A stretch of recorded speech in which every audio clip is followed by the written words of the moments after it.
Good evening. Convicted sex offenders living in our community. There's no way to avoid it, but there are laws saying where many of them can and cannot live. So what do you need to know? That's what we've been looking into today. News 10's Jacqueline Beavis started this investigation last week after reported child molestation at a local motel. What we found was a cluster of offenders at that motel and clusters all around the country. In tonight's top story, Jacqueline takes a look at what information is available for you to find. Jacqueline?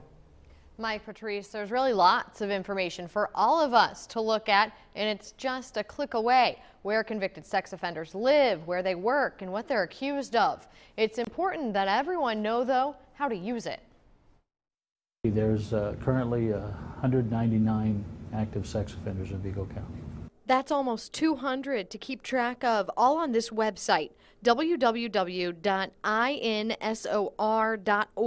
The local sheriff's department follows convicted sex offenders to keep you safe. I think it's important for people to have that knowledge so that they know who's in their neighborhood.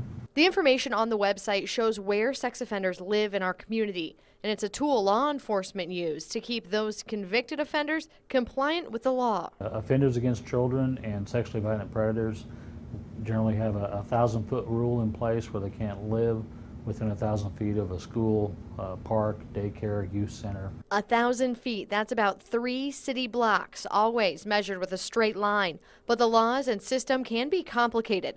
That's why sometimes you see things like this: 13 sex offenders registered at the same time for one address. There are plenty of parks and daycares in Vigo County, and it causes there to be a cluster when you find an area where those things don't impact a residence for a sex offender. Now, there are a few things about those rules worth noting.